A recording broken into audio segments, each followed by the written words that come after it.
detrás de todos los eventos, principalmente de las guerras, se encuentra una dimensión espiritual. Ahorita el conflicto espiritual en el Medio Oriente es gravísimo porque es una de las formas como Dios a la iglesia nos pone atentos, nos pone a que subamos las antenas, porque son como banderas rojas para la iglesia, ya que Israel y la iglesia están íntimamente unidos, ¿verdad?, espiritualmente delante de Dios. Israel está como el pueblo terrenal de Dios, la iglesia como el pueblo o la familia espiritual de Dios. Nosotros fuimos encajados en el olivo, dice la Biblia, y participamos de las bendiciones del pacto abrámico, Gálatas capítulo 3, Romanos capítulo 11. Así que es muy importante que recordemos, ¿verdad? En las guerras hay muchos aspectos bíblicos, hay aspectos territoriales, humanitarios, psicológicos, militares, políticos, económicos principalmente y políticos, pero más que nada, bíblicamente, son espirituales. Así que nosotros podemos ver desde el Antiguo Testamento, ¿verdad?, esta dimensión espiritual operando en el sentido de atacar a los líderes. O sea, el ataque es contra el presidente de Estados Unidos, contra Netanyahu, contra el presidente de Canadá, contra los líderes, dictadores o reyes. Y esto lo vemos claramente en el libro de Isaías. Me gustaría en el capítulo 10 de Isaías ver algo interesantísimo que nos muestra claramente lo que el anticristo va a hacer.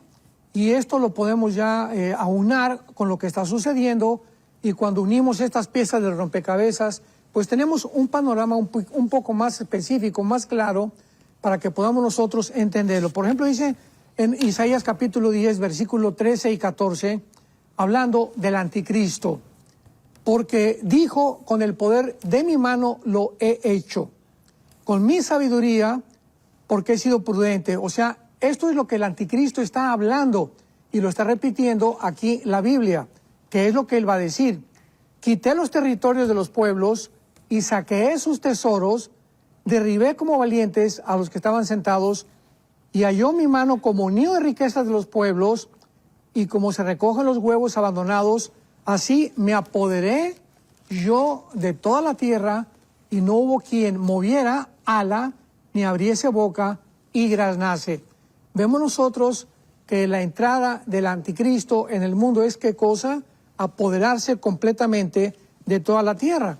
Y dice el versículo 20 y 21 del mismo capítulo: acontecerá en aquel tiempo que los que hayan quedado de Israel y los que hayan quedado de la casa de Jacob nunca más se apoyarán en el que los hirió, o sea, en el anticristo que hizo un pacto anteriormente con ellos, sino que se apoyarán en Jehová, el Santo de Israel. El remanente volverá, el remanente de Jacob volverá al Dios fuerte. Esto es muy importante porque vemos claramente que lo que está sucediendo actualmente en Israel es un conflicto de identidad. Hace poco estaba leyendo algunos artículos acerca de la famosa Agenda 2030, que ya está desde el 2015 programada. Pero el centro de la Agenda 2030, fue lo que más me impactó, hace apenas algunos días lo acabo de constatar, es el programa de la identidad de género. ¿Por qué una agenda, por qué los políticos, diplomáticos, politólogos, filósofos se enfocan tanto y por qué le han dado tanto importancia a la identidad de género? Una cosa que me sorprendió es que nunca mencionan en la agenda la palabra sexo. Únicamente usan la palabra género. ¿Por qué? Porque el ataque es a la identidad. O sea, estas personas que planearon esto y que están desarrollando su plan, tanto en el Medio Oriente como en el Asia Central, como también aquí en el continente americano, tienen por objetivo confundir nuestra identidad. Y cuando recordamos que Daniel, cuando llegó a Babilonia, en el capítulo 1 del libro de Daniel, lo primero que el rey Nabucodonosor hizo fue, ¿qué cosa? Confundir su identidad. Les quería quitar sus costumbres, sus tradiciones, cambiarle su nombre y cambiarle su religión. Porque cuando el diablo cambia y logra cambiar nuestra identidad, ¿qué sucede? Pues nos confunde. Y es lo que ha tratado de hacer con Israel. Ha tratado de confundirlos y repetirles: la tierra no es de ustedes. Ustedes, como se está repitiendo inclusive en medios cristianos, ustedes ya no son el pueblo de Dios. Ya Dios no tiene que ver nada con ustedes. Ustedes pecaron, ya Dios los abandonó. Y este ataque a la identidad, tanto nacional como individual, de los seres humanos, es precisamente donde se encuentra el mayor veneno para poder dañar y confundir nuestra identidad, tanto de género como hombre y como de mujer, como nacionalmente como de gobierno. Entonces, todo esto nos habla de una guerra espiritual, y es lo que le llaman los árabes, principalmente los grupos terroristas, la Guerra Santa. Cuando en 1970, 80, en esa década se inició Yasser Arafat, usaron el nombre Yihad, con Y, la Yihad, que es la Guerra Santa, porque en el Medio Oriente todo es completamente diferente al hemisferio occidental. El Medio Oriente es religión, religión, religión, Alá, Alá, Alá. Todo está relacionado con la religión, no así en el hemisferio occidental. Entonces, todas las guerras, ellos les llaman yihad, o sea, son guerras religiosas. Entonces, la enfrascan, la enmarcan de un concepto, una conceptualización religiosa santa, para que ellos puedan justificar las matanzas, las masacres y todo lo que han hecho, sobre todo el 7 de octubre. Entonces, esto es un conflicto, no cabe duda, de carácter espiritual, principalmente donde los poderes del mal saben que les queda poco tiempo y van a continuar con esta presión contra Israel de parte de Estados Unidos y otras naciones para que ellos puedan convencerse que se van a quedar solos. Yo pienso que, para finalizar este punto, que si Netanyahu muere o si él ya no queda al frente ahorita de Israel, Israel acabaría completamente abandonado para ser vulnerable y ser infiltrado por el anticristo. El libro de Daniel, que es un libro maravilloso, donde se encuentran las principales profecías de los últimos días. En el capítulo 10, el Espíritu Santo nos revela un escenario donde Daniel estaba orando y un ángel de Dios es enviado a la tierra para que le comunique a Daniel el programa de Dios que se conoce como la semana 70 de Daniel, o las 70 semanas de la profecía de Daniel, que está en el capítulo 9, y pueda Israel tener un concepto, una seguridad de todo lo que Dios va a hacer con Israel, porque Israel es y sigue siendo el centro de las Sagradas Escrituras. Entonces, en el capítulo 10 vemos nosotros de qué forma estas entidades espirituales, que se llaman en el Nuevo Testamento, Efesios 6:12, principados satánicos, gobernadores de las tinieblas, han operado en todos los imperios del pasado, comenzando con el imperio egipcio, que fue el primero que persiguió a Israel, el imperio asirio, babilónico, los medos persas, los griegos y los romanos. Estos principados invisibles que el mundo todavía no se da cuenta, y pocos cristianos han podido crear conciencia de esta realidad, son los que están operando en todo aquello que se desarrolla en el mundo, como las guerras espirituales. Por ejemplo, en Daniel 10 dice el versículo 13, que cuando Daniel comienza a orar, se le aparece el ángel Gabriel y le dice el versículo 12 a Daniel 10:12, no temas, desde el primer día que tú dispusiste tu corazón a entender y a humillarte en la presencia de tu Dios, fueron oídas tus palabras. Y yo he venido a causa de lo que tú has orado. Mas el príncipe del reino de Persia, o sea, el Sahar Malkut en el hebreo, que significa el principado o el satánico que gobernaba en aquel tiempo lo que es actualmente Irán. Esto es importantísimo porque Irán vuelve otra vez a cobrar publicidad y ahora sí comienza el mundo a hablar y a mencionar mucho más más renombre de la nación de Irán. ¿Por qué? Porque fue el principado que se opuso en tiempo de Daniel para que Dios no pudiera revelarle a Daniel el programa ni a su pueblo, que es Israel, cuál era el programa cronológico que tenía Daniel, Dios para ellos. Y el príncipe de Persia, ¿verdad? Dice la Biblia que se opone, dura 21 días, y tiene que entrar Miguel, el arcángel de Dios, a un conflicto en el aire, cósmico, espiritual, invisible, para ayudar a el ángel que vino de parte de Dios. Esto es increíble, porque tuvo que intervenir el arcángel, porque aparentemente el ángel que mandó Dios no podía terminar la guerra con el principado satánico, dándonos a entender el poder tan grande que tienen los principados satánicos de Satanás. Porque Satanás es el rey, ¿verdad?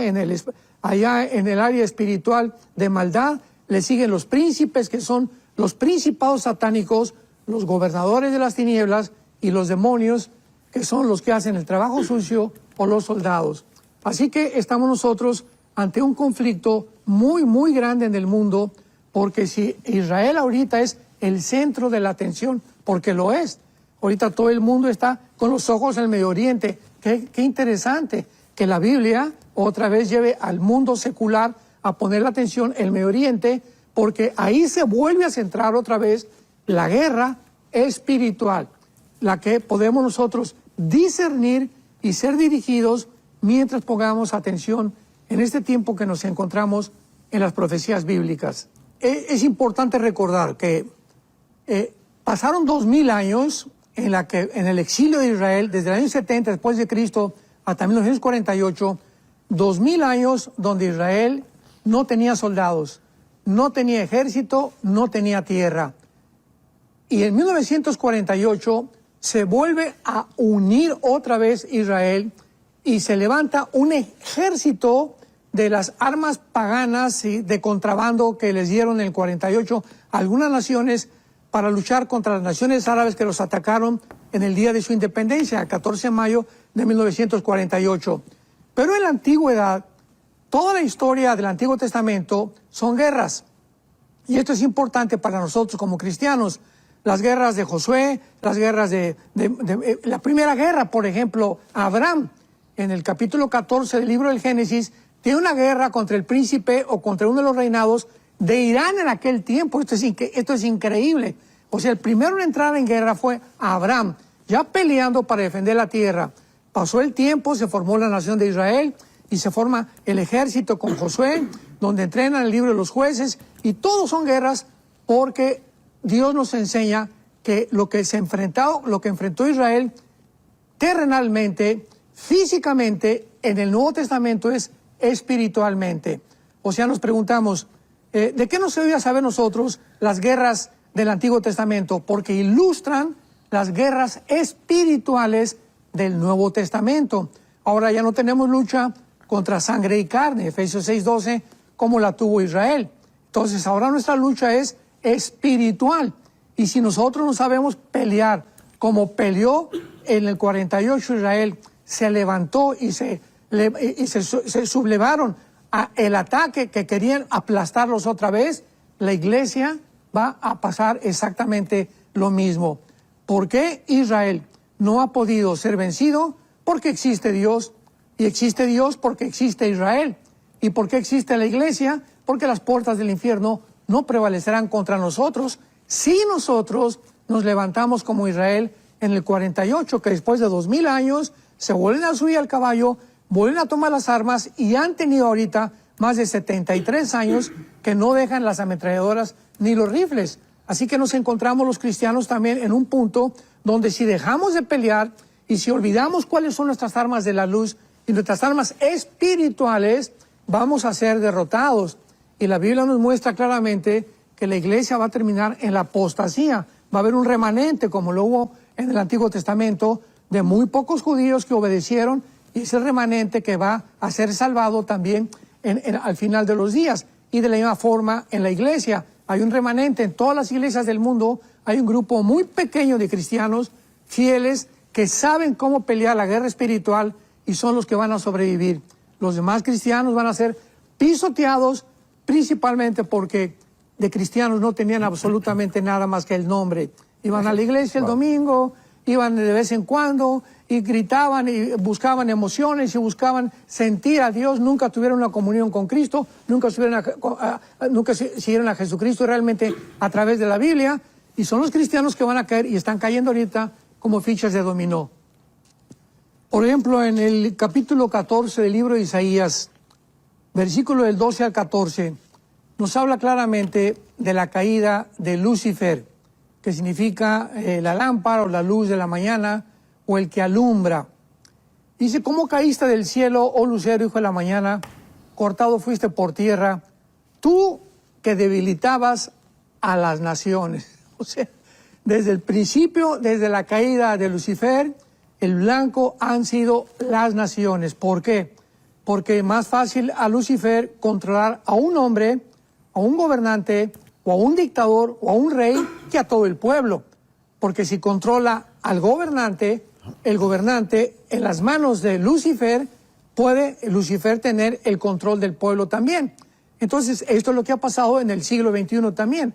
Nos encontramos actualmente muchos gobiernos como Irán, donde la iglesia está creciendo de una forma impresionante. El pueblo de Irán está en contra de los líderes, pero los líderes, los ayatolás, son los que están atrayendo la atención del mundo, pero no el pueblo. Pasa en Cuba, pasa en Venezuela, pasa en cantidad de naciones donde los venezolanos son preciosos, los cubanos son preciosos. México es un país lindo, hospitalario, pero son los gobernantes los que están trayendo la desgracia, la explotación, lo que están haciendo que realmente los poderes de las tinieblas ataquen al pueblo. Y si nosotros en un país que vivimos, teniendo un gobierno que no está a favor de la Biblia, ni tampoco de la familia, ni tampoco del matrimonio entre hombre y mujer, tenemos los cristianos en la iglesia que cerrar filas y guardarnos porque el ataque viene contra nosotros. Entonces, este es el ataque espiritual de Satanás. Tenemos que entenderlo. Es a las naciones, a los líderes. Por eso 1 Timoteo 2 nos manda orar por los líderes, porque claro, por ello tenemos paz y armonía. Y dice a continuación que Satanás decía en su corazón, subiré al cielo, junto a las estrellas levantaré mi trono y me sentaré en el testimonio a los lados del norte. ¿Cuál es el programa de Satanás? Atacar las naciones y él levantarse sobre todos los demás. El control sobre los seres humanos. ¿Cómo lo está haciendo en el siglo XXI? Lo está haciendo atacando ya ahorita a los niños. Ahorita con la ideología de género, el ataque es devastador contra la infancia. Es un ataque sangriento, es un ataque donde si él puede lograr que se decrete la pedofilia en las Naciones Unidas en los próximos meses, pues va a ser devastador el ataque contra la familia, porque ya ahorita atacó el matrimonio, ya redefinió el matrimonio, ya atacó el género, ya redefinió el género, ya se va contra los niños para decirles a los niños que no son lo que ellos han nacido. Y si no estamos conscientes de esto, y si no nos damos cuenta por dónde vienen los dardos de fuego de Satanás, pues vamos a caer.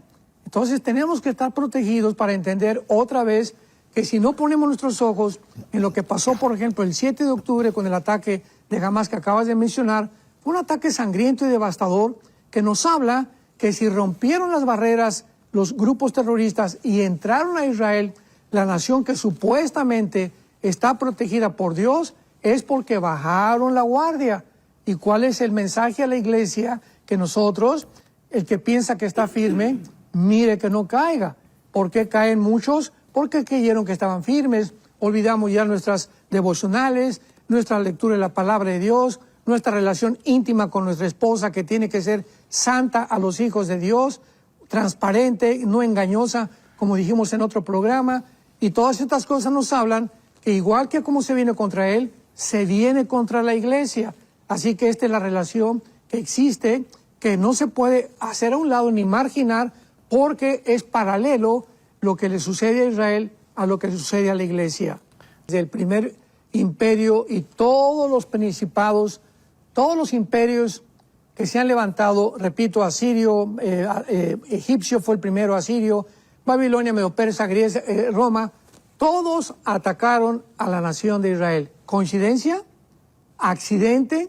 De ninguna manera, porque aquí no hay accidente ni tampoco hay coincidencias. El blanco siempre ha sido el pueblo de Israel. ¿Por qué?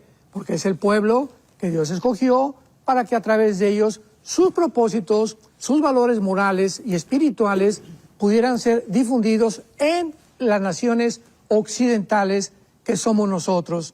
Así que ahora el occidente está contagiado y está contrarrestando este beneficio que hemos recibido del pueblo judío para volver a aplastarlo junto con el mundo oriental y ponerse de acuerdo en terminar y exterminar finalmente la nación de Israel, cosa que nunca lo van a lograr bíblicamente. Así que todos estos principados tienen como objetivo el pueblo judío. Y ahora dicen en Apocalipsis capítulo 12 que cuando Satanás vio que la mujer, ¿verdad?, se iba a esconder, entonces fue contra aquellos que siguen los mandamientos de Dios. Vemos aquí unido en el Apocalipsis al pueblo cristiano con el pueblo de Israel. ¿Por qué? Pregunta, Satanás en el Apocalipsis persigue a los judíos y a los cristianos. ¿Por qué no a los musulmanes? ¿Por qué no a los budistas? ¿Por qué no a otra religión? ¿Por qué Apocalipsis está dedicado a la persecución de judíos y de cristianos? Me refiero a los que se conviertan, desde luego, en la tribulación.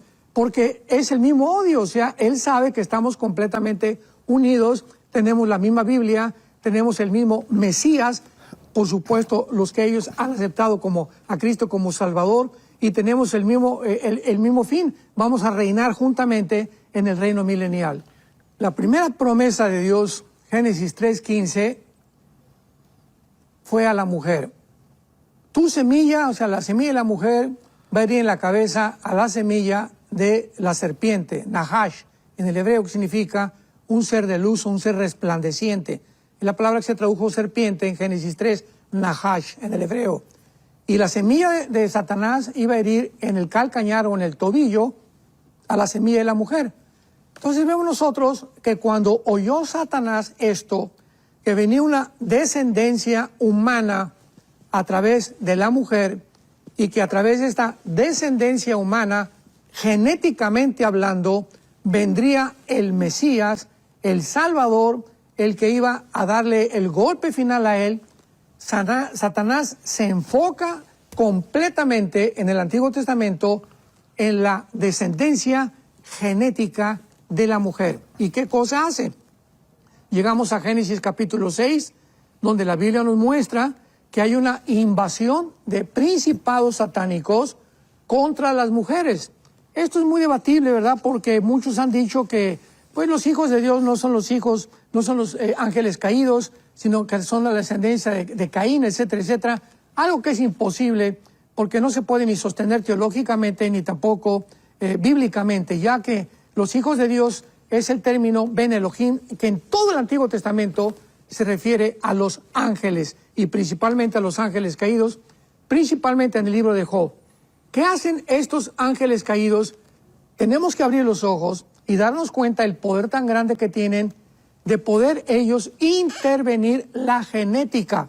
Entonces, hubo algo ahí entre los ángeles y las mujeres, que las mujeres se embarazaron, así literalmente, dice la Biblia en el versículo 4, había gigantes, también después que se llegaron los hijos de los hombres a las hijas de las mujeres y les engendraron hijos. Y esta palabra engendrar, yalad, en el hebreo, es parir. O sea, de alguna manera, ellos pudieron alterar la genética humana para producir gigantes de 4 metros con 12 dedos en las manos y 12 dedos en los pies.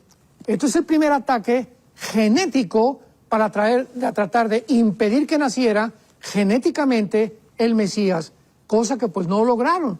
Entonces vemos que estos gigantes, llamados los Nefilim, que viene de la palabra Napal, en el hebreo significa los caídos, fueron los que en Números capítulo 13, cuando Moisés mandó a los espías, a los 2 espías, estaban los gigantes en la frontera de la tierra de Canaán, cuidando que el pueblo de Dios, que Dios había escogido, no entrara a la tierra prometida, porque si entraban a la tierra prometida, ellos ya la habían infectado genéticamente.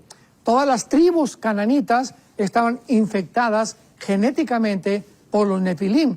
Así que cuando vieron a los gigantes, se espantaron y llegaron con Moisés y le dijeron: hoy hay gigantes impresionantemente grandes que nos van a impedir entrar a conquistar la tierra de Canaán.